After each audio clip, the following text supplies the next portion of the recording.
Now we discuss section 4.4, some equivalent forms of prime number theorem. In fact, we will prove to a couple of equivalent forms that is given as theorem 4.4. We have three statements. First one is limit x tends to infinity pi of x log x by x equal to 1. Second is limit x tends to infinity theta of x by x equal to 1. And the third one is limit x tends to infinity psi of x by x equal to 1.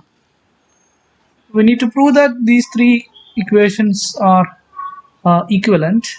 So the equivalency of 2 and 3 we have already discussed in section 4.2. So we need not worry about the equivalency of these two. So this is already equivalent. If you assume this, you will get this one, and vice versa. So we will prove in this theorem that 1 if and only if 2. For that we assume the result we have discussed the previous theorem, the relation between theta and pi. For that I'll write that one. So these are the relations between theta and pi. So we need to prove that 1 implies 2 first. For that we assume 1 and this formula theta of x equal to pi of x log x, etc. So we have, from this reference you can write theta of x by x equal to pi of x log x by x minus 1 by x integral 2 to x pi of t dt by t. So if we assume 1, we can get limit as x tends to infinity. This quantity is 1. So if we will prove this limit is 0 as x tends to infinity, we will get the second result. Limit x tends to infinity is that theta of x by x is 1. So our intention is to prove this limit as x tends to infinity is 0. For that, we consider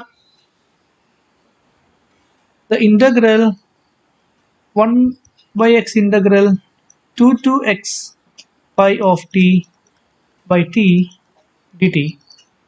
And we know that we need to find out this limit of this term as x tends to infinity. For that we assumed 1. So from 1 you can say that limit x tends to infinity, this pi of x by x is same as limit x tends to infinity 1 by log x. So this pi of t by t has the order of 1 by log t. So we will write this as 1 by x integral 2 to x. This pi of t by t can be written as order of 1 by log t dt. So this can be written as 1 by of 1 by x integral 2 to x 1 by log t dt. And we'll prove that as x tends to infinity, this quantity tends to 0. Then O of that quantity tends to 0. Then we'll get this limit as 0.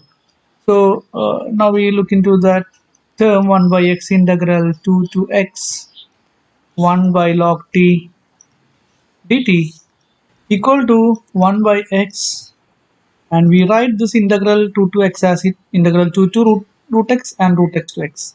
We split that using the sum rule, 2 to x 2 to root x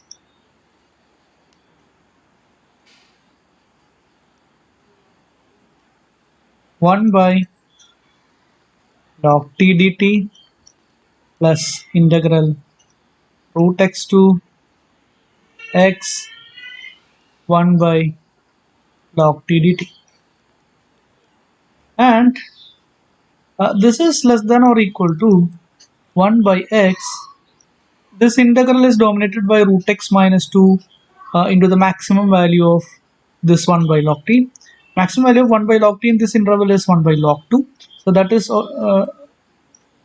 dominated by root x divided by log 2, 1 by log 2.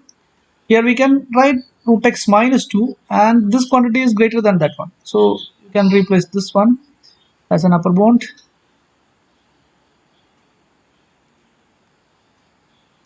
Plus 1 by x times.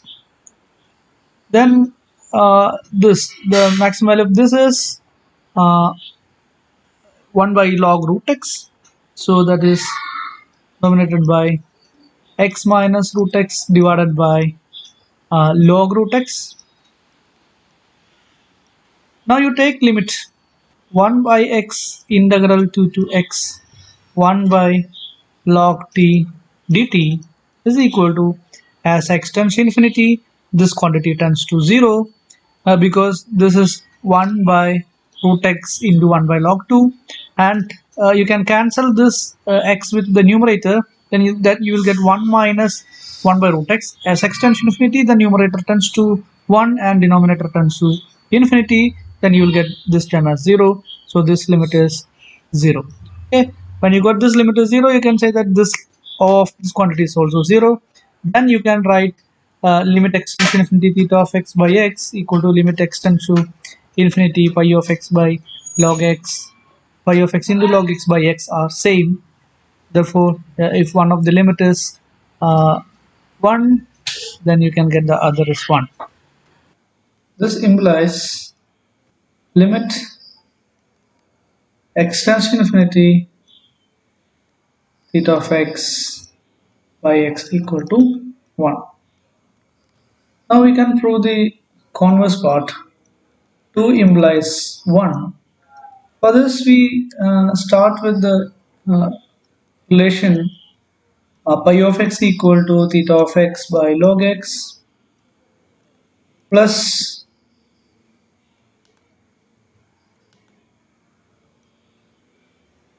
integral 2 to x theta of t log square t dt. So this implies pi of x log x by x equal to theta of x by x plus log x by x integral 2 to x theta of t by t log square t dt. Now we will prove that as limit x tends to infinity, this quantity is 0. Then you can get these two limits are equivalent.